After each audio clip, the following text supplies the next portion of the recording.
Welcome dear. आज का हमारा टॉपिक है सम एप्लीकेशन ऑफ ट्रिग्नोमेट्री। एक एक करके हम इसके क्वेश्चन को जो है देखेंगे। टॉपिक है हमारा सम application of trigonometry.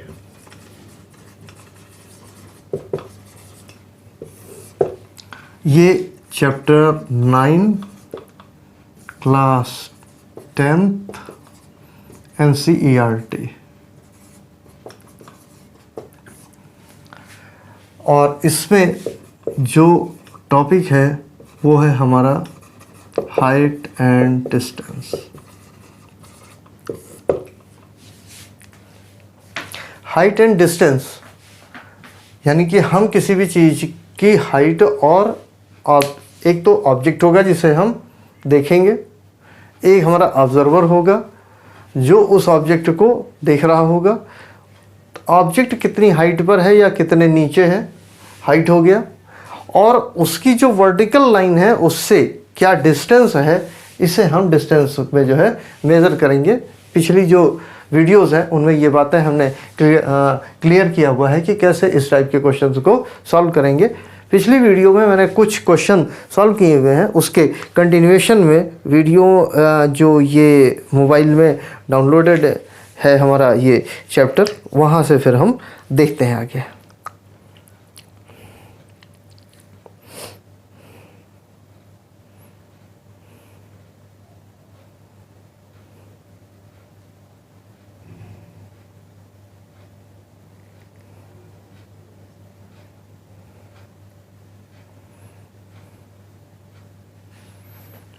Question number 11.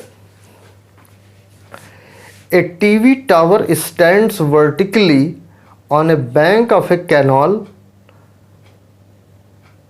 तो एक हमारा टीवी टावर हो गया।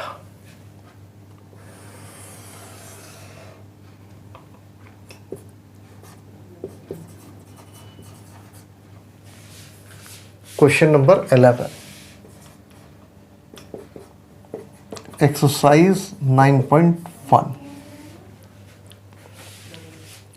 TV tower stands vertically on a bank of a canal. From a point of the other bank directly opposite to the tower, the angle of elevates to the top of the tower is 60. इसके बीच में एक canal है, ये canal है TV tower के just opposite और दूसरे bank पर, दूसरे किनारे पर, एक किनारे पर आपका टीवी टावर है, दूसरे किनारे पर आपका इसमें इन्होंने कहा हुआ है कि यहाँ से एंगल ऑफ एलिवेशन जो है from the top of the tower is 60। Top of the tower ये हो गया, यहाँ से लाइन ऑफ साइट जो है वो आपकी ये वाली हो गई, इसको ज़रा स्ट्रेट मिला देंगे अभी, ये 60 डिग्री हो गया, ये टॉप ऑफ द टावर हो गया।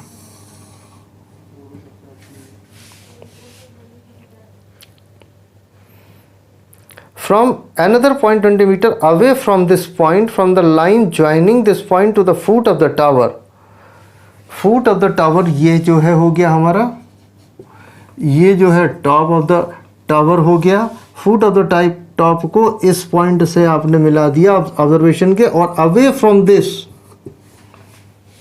क्योंकि बीच में तो आपका कैनॉल है, इधर तो अभी हमें जाना नहीं, away from the first point after 20 metre away, तो ये डिस्टेंस जो हमें दिया हुआ है ये वास्तव में 20 मीटर है। फिर क्या कह रहे हैं यहाँ से, the angle of elevation at the top of the tower is 30। चलिए साहब, यहाँ से ऑब्जर्वर, ये ऑब्जर्वर 20 मीटर अवे जो है पहुँच जाता है, यहाँ से दोबारा देखता है इस टीवी टावर को, और ये जो लाइन थोड़ी सी टेढ़ी सी है इसको हम सीधी करते हैं और इस तरीके से इसे बना लेते हैं। ये वाला एंगल जो है ये कितना हो गया, 30 हो गया। Find the height of the tower and the width of the canal. Width of the canal तो हमारे लिए हो जाएगा यहाँ से यहाँ तक, और हाइट ऑफ द टावर ये हो जाएगा। और इसमें जो आपका इन्होंने रेफरेंस के लिए दिया है सी फिगर 9.12, उसमें इस तरीके से इनका नॉमेनक्लेचर किया हुआ है। इस पॉइंट को इन्होंने ए बोला है, इसे इन्होंने बी कहा है, इसे इन्होंने सी कहा है और इसे जो है इन्होंने डी कहा है। पूरे क्वेश्चन को मैं समराइज करता हूँ 11 को। एक हमारा टीवी टावर है जो आपके सामने है, ये इसका टॉप हो गया, ये इसका फुट हो गया। ये कह रहा है कि बीच में कैनाल है, अपोजिट साइड पर बिल्कुल इस जगह पर टॉप ऑफ द टावर को अगर वो देखता है तो 60 डिग्री का एंगल है। यहाँ पर 20 मीटर अवे जो है इसकी जो ज्वाइनिंग लाइन है फुट और इस पॉइंट की, इससे अवे चलता है 20 मीटर, तो अगेन टॉप का एंगल जो है वो 30 हो जाता है। तो ये पूछ क्या रहा है, कैनाल की जो विड्थ है यानी BC को और हाइट ऑफ द टावर यानी AB को, इन दो चीज़ों को ये पूछ रहा है। अब आपको इसमें इसे जो है फाइंड आउट करना है कि कैसे इस वैल्यू को हम निकाल सकते हैं। चलिए बहुत ही आसान तरीके से कुछ ट्रिग्नोमेट्री के रूल्स को देखते हुए हम यहाँ पर इसको सॉल्व करेंगे। ये हमारा आंसर जो है इसका कैसे निकलेगा। सबसे पहले एक प्रीक्विसाइट होती है जो कि आपको पहले से जानना भी थोड़ा सा ज़रूरी है। आप यहाँ पर इस तरीके से देखें, ये A है, ये B है, ये C है, ये अंदर की तरफ A, ये अंदर की तरफ B, ये अंदर की तरफ C, और ज़रा ये आकर आप देखेंगे तो ये पूरा स्ट्रेट लाइन 180 है, इधर C है, तो ये कितना हो जाएगा 180 माइनस C हो जाएगा। तो इस तरीके से अगर आप देखेंगे तो ये एक्सटीरियर एंगल है और हमें ये क्या पता है कि A plus B plus C is equal to कितना होता है 180, क्योंकि किसी भी ट्राइंगल के तीनों इंटरनल एंगल्स का सम जो है वो आप हमारा 180 हो गया।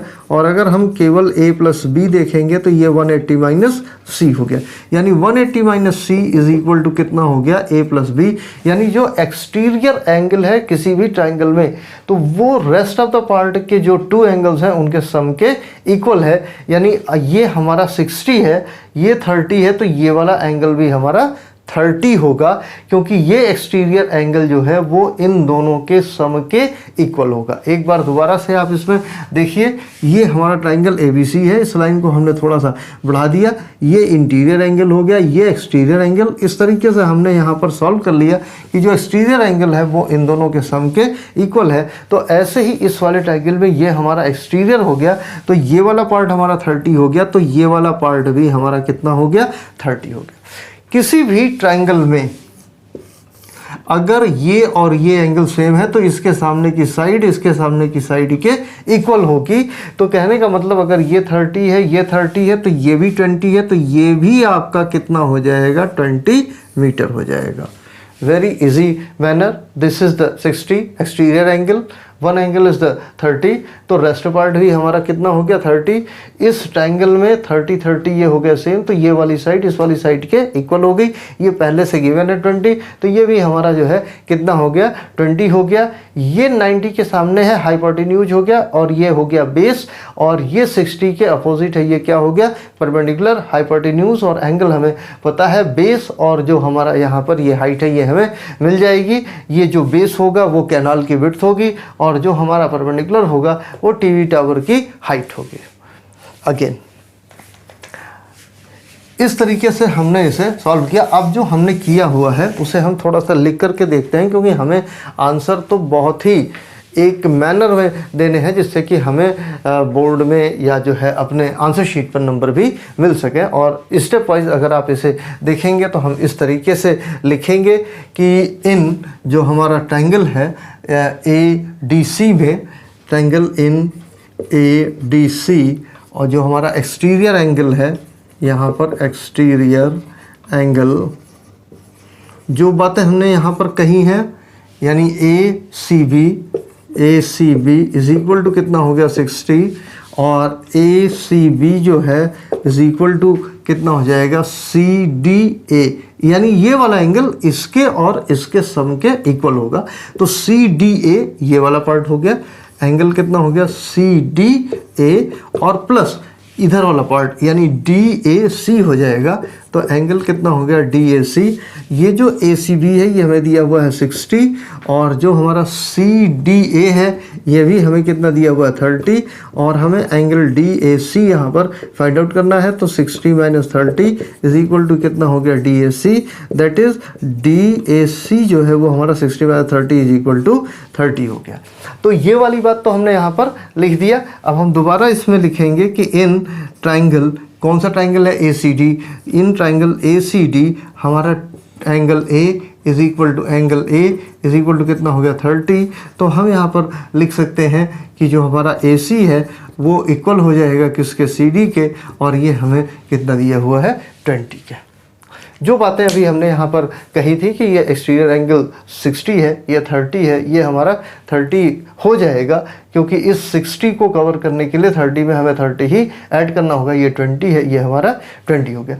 अब हम सीधे पहुँचेंगे ABC में। ये एंगल हमारा क्या हो जाएगा 90, और ये हो जाएगा हाइपोटेन्यूज, ये 60, तो ये काम करेगा बेस का, ये काम करेगा परपेंडिकुलर का। तो इसके अगले पार्ट पर हम पहुँचते हैं।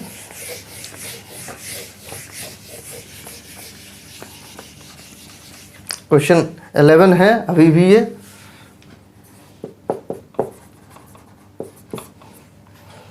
ABC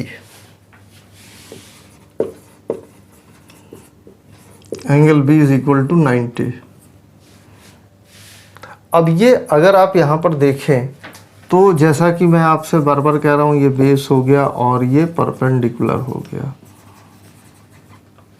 ठीक है, बेस अपन हाइपोटेन्यूज। चलिए देखते हैं। सबसे पहले हम लेते हैं साइन एंगल C, और साइन के लिए क्या होता है परपेंडिकुलर अपॉन हाइपोटेन्यूज, और ये चूंकि 90 के सामने है इसलिए ये हाइपोटेन्यूज का काम करेगा। मैंने शॉर्ट में फिलहाल लिख दिया है।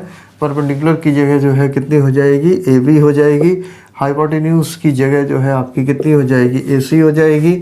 यहाँ आप लिख सकते हैं साइन 60, और AB की वैल्यू हमें फाइंड आउट ही करनी है, और AC की वैल्यू जो हमने फाइंड आउट करी है कितनी हुई 20, ये हो गया √3/2, और ये हो गया AB into 20।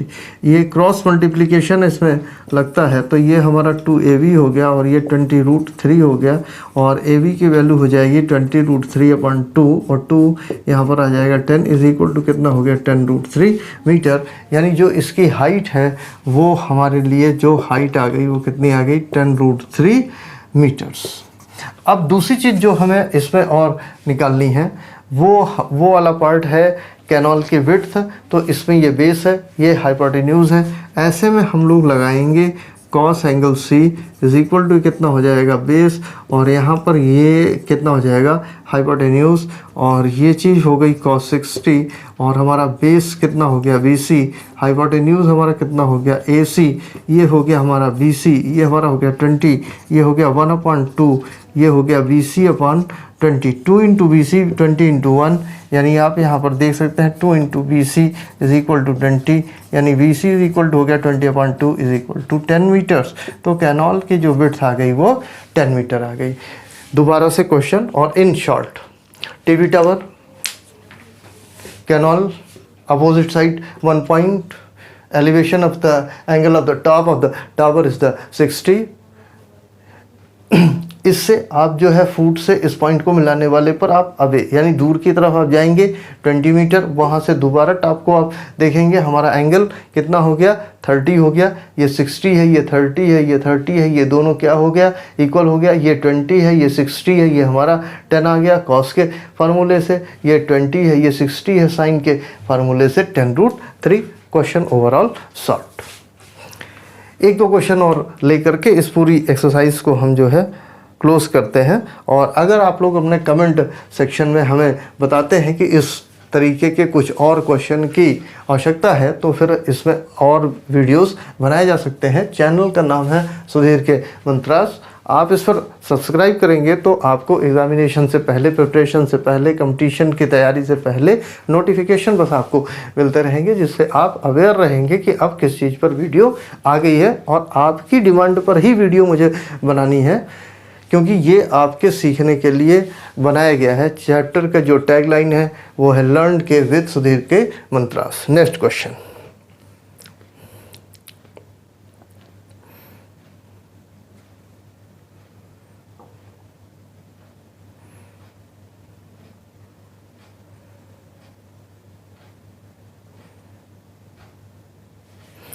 Question number 16,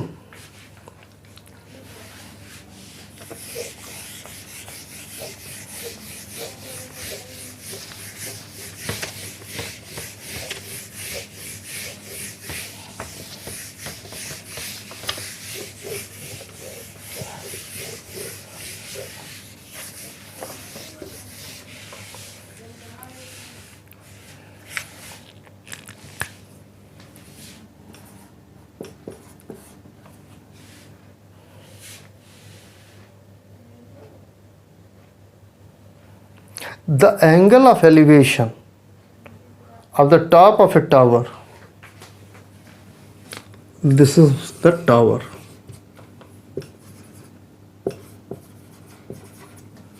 the angle of elevation of the top of a tower from 2 points at a distance of 4 meter and 9 meter from the base of the tower in the same straight line with are complementary. This means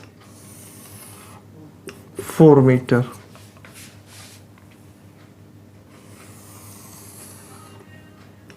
C and 9 meter.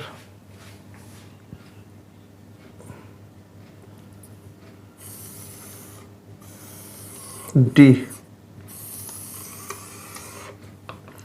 ये दोनों angle आपके कॉम्प्लीमेंट्रीज हैं.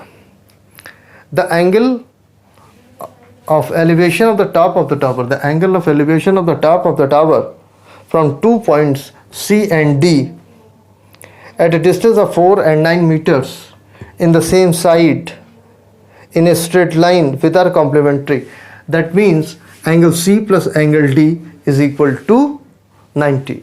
It means it is theta, then it should be 90 minus theta because the complementary angles sum are 90. अगर एक इसमें से theta है तो ऑटोमेटिक दूसरा 90 माइनस थीटा हो जाएगा. और अब ये क्या पूछ रहे हैं, 4 metre and 9 metre from the base. ये जो है हमारा 4 हो गया और ये हमारा 9 मीटर हो गया. और इसकी टावर की हाइट जो है हम वो मान लेते हैं h हो गई. Prove that the height of the tower is 6 metre. यानी हमें ये प्रूफ करना है कि ये हमारा 6 मीटर है. बहुत ही इजी है, दोबारा सुन लीजिए. एक टावर है, उसके टॉप का 1.4 और दूसरे 0.9 से जो दो एंगल ऑफ एलिवेशन है वो कॉम्प्लीमेंट्री है. तो एक थीटा हो गया, एक 90 माइनस थीटा हो गया. एक बार हम लेंगे ABC में, एक बार हम लेंगे ABD में. आप यहाँ पर देखिए कि हम एक एक पार्ट करके लेते हैं. इन ABC तो आप यहाँ पर लीजिए ABC. तो ये चीज़ हमारे लिए क्या हो जाएगी, परपेंडिकुलर. ये हो जाएगा हमारे लिए बेस. तो हम यहाँ पर लिख सकते हैं tan theta is equal to कितना हो गया, परपेंडिकुलर अपॉन बेस. तो ये चीज़ हो गया tan थीटा. ये जो परपेंडिकुलर है ये हमारा h हो गया, बेस हमारा 4 हो गया. ये हो गया इक्वेशन नंबर 1. दूसरे पार्ट में हम आते हैं ABD में. अगर हम यहाँ पर लिखते हैं इन ट्राइंगल ABD और यहाँ पर अगर हम दोबारा से लिखते हैं tan 90 माइनस थीटा, यानी इस वाले एंगल को रेफरेंस लेंगे तो ये हमारे लिए बेस होगा, ये हमारे लिए परपेंडिकुलर होगा. तो यहाँ पर हम इसको ऐसे कर लेते हैं बेस और ये हमारे लिए क्या हो गया, परपेंडिकुलर. अभी हम इसको यहाँ पर लिखते हैं tan 90 माइनस थीटा. तो जो हमारा बेस है वो कितना हो गया, AD हो गया. और जो हमारा परपेंडिकुलर है वो हमारे लिए कितना हो गया, h हो गया. AD की वैल्यू कितनी हो गई, 9 अपॉन ये हो गया h. यहाँ पर हम लिख सकते हैं tan 90 माइनस थीटा. पुरानी वीडियोस में जहाँ पर मैंने इस बात को जो है एक्सप्लेन किया हुआ है कि trigonometric ratios of the complementary angles. तो कॉम्प्लीमेंट्री एंगल्स के ट्रिग्नोमेट्रिक रेशियो में tan 90 minus theta is equal to cot theta, 9 upon हो गया h. ये हमारे लिए हो गई इक्वेशन 2. अब हम इसमें मल्टीप्लाई करते हैं तो ये हो जाएगा tan theta into cot theta is equal to h upon 4 is equal to 9 upon h. Sorry, ये AD भी आपका बेस, सॉरी tan का मतलब होता है perpendicular upon base, perpendicular upon base. तो यहाँ पर जो ये परपेंडिकुलर है वो तो h हो गया, बेस हमारा 9 हो गया। बस इसको आपको थोड़ा सा सही करना है, h/9 और ये हो जाएगा h/9। तो इसकी भी वैल्यू कितनी हो जाएगी, h/9 हो जाएगी। जैसे यहाँ पर परपेंडिकुलर अपन बेस है तो इसमें भी बड़े वाले में भी परपेंडिकुलर ये वाला पार्ट हो जाएगा। बेस हमारा यहाँ से यहाँ तक का हो गया। tan थीटा cot थीटा पहली वीडियो में रेसिप्रोकल है और ये हो गया 1, ये हो गया h² 36 into 1, h² is equal to 36, h is equal to √36। हमेशा अंडर रूट की वैल्यू जो है 2 आती है, प्लस माइनस, कभी भी हाइट माइनस में नहीं होगी। तो हम इसमें जो है हाइट वो हमेशा पॉजिटिव ही होगी। तो h की वैल्यू हम लोग 6 मीटर लेकर के चलेंगे। इसी बात को हमें इसमें प्रूफ करना था कि ये वाला पार्ट इस तरीके से है। एक क्वेश्चन और छोटा सा हम इसमें लेकर के इस चैप्टर की एंडिंग करते हैं। देखते हैं कि क्या कुछ और वैरायटी का कोई इसमें एंगल बच रहा है।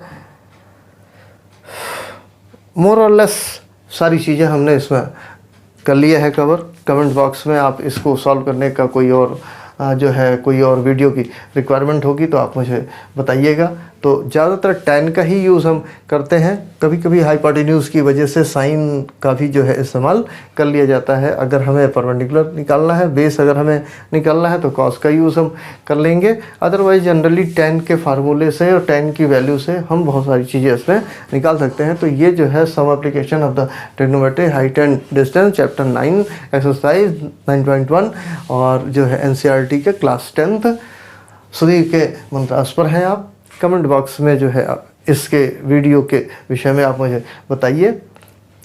Okay dear, best of luck, thanks.